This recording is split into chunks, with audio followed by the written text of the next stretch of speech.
There are certain steps to taking good pictures and good film images, and then on top of that there's an area where you don't know what's going to happen, where it is improvisation, and that's the exciting area because you can't plan it.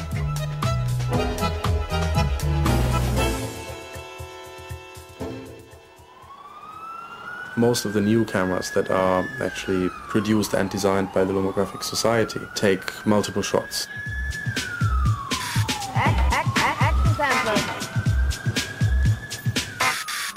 But they're all trying to break away from using a camera in a traditional way, creating an image that looks new and that looks unique. This is the plastic camera program which belongs to the family, which belongs to the philosophy, but is not, has a different aspect.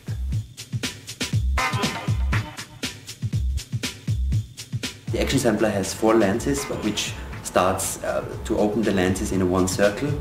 So you have a little time between the first and the last of the photos you take, and so you have always a little movement, but it depends if you move the camera or if your object moves. I remember we had a good success with the action sampler in New York City, where we launched it first. Live from New York. Action sampling 99.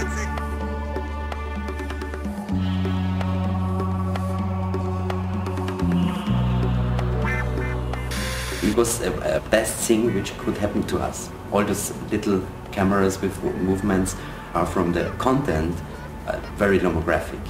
So there's a connection between the cameras, what they do, and our ideas. Action sampler camera.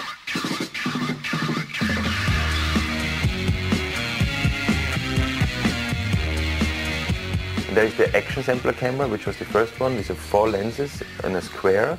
But the super sampler camera was the, let's say, first camera we developed by ourselves.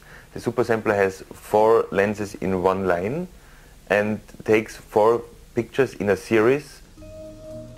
When you push once the button, you get like 4 pictures on one print, a little sequence.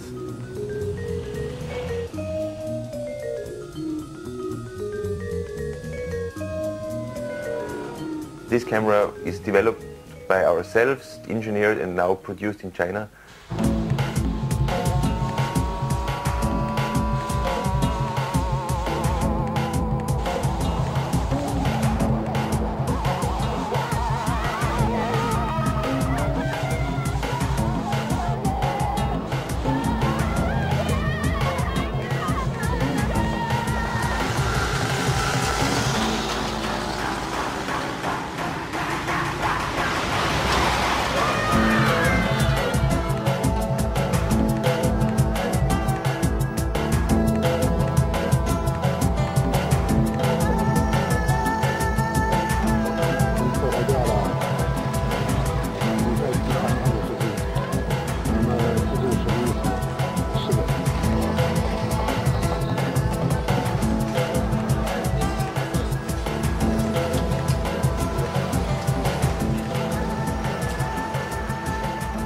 Chinese production is coming from a tradition of cheap plastic products, smart, quick, easy to build, nice solutions, maybe not so in detail, but functional, strong, very efficient production.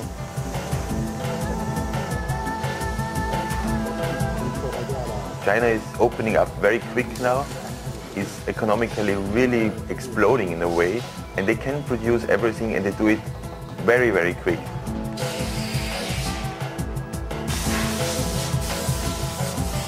The Chinese people are so much looking for new opportunities and even to understand how other cultures are thinking. So they try everything and even they try to understand what is lomography, what is behind this philosophy and this idea. And I'm not so sure if they really understand what we are doing, but it's a very, very interesting intercultural experience.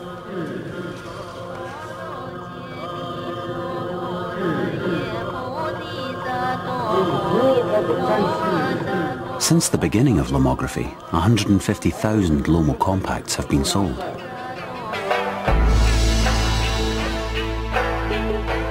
The biggest influx of new members has come through sales of the cheaper plastic cameras. In barely 3 years, over 1.5 million have been snapped up. We have now Lomo embassies in Japan, in Singapore, in Hong Kong, very strong in Seoul, Korea, in Kuala Lumpur, in Bangkok. So Asia is the strongest part of the world for lomography. Lomo is capturing some young hearts. It's so accessible, it's so convenient, it's so cool, it's so different, it's so alternative, it's so lo-fi and yet, so visually colorful. After becoming lomographers, you just opens your eyes a lot more. We can see a lot of details, a lot of patterns, a lot of colors, a lot of textures.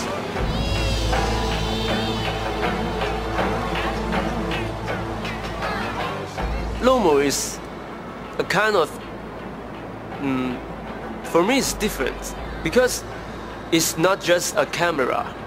It's, behind it is a culture.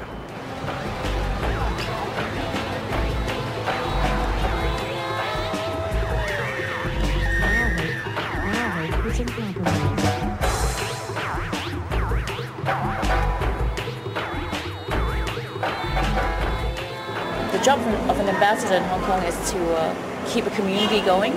So my job is to provide a linkage so that they know where to exchange photos, and we have magazines in Hong Kong that would publish their work, and we're free to do anything we want. So I have to contact all the lomographers, hey, how have you been? Any interesting photos for us?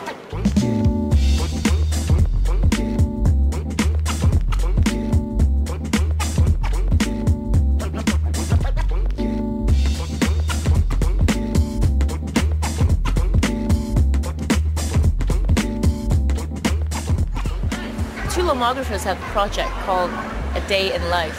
Basically, it's us lomographers to document a day in their life. So from getting up to going to work to coming back and having dinner and all those things. And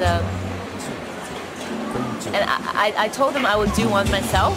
So I started to look very carefully, maybe also because it's a short walk from my home to my work. So I started to pay attention to every single detail on the way and snapping away. It's these small things, but you learn to appreciate beauty. Right across our office, we have a production house. They produce event, and it's run by a drag queen.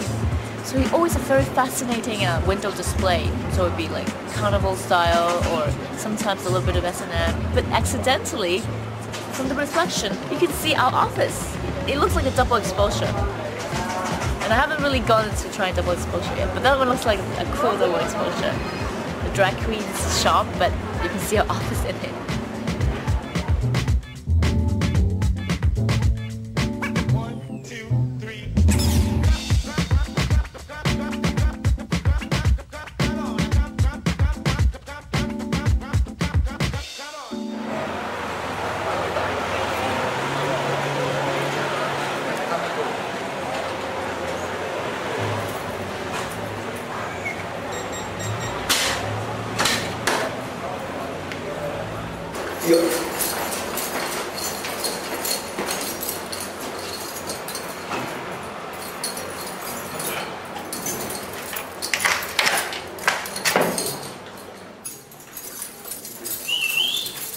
Hello.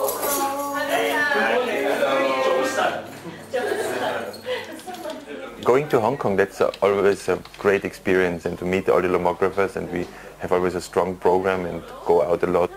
Most of them are creative students, which is also typical for Hong Kong, I think. Yeah, I know it. Oh. Yeah. When you meet them, they're very open, they're very direct to the point. They show you all the time their pictures, they shoot all the time, and they have also some traditional links, I think, to their own culture, because Chinese culture is very colorful. I'm a superstar.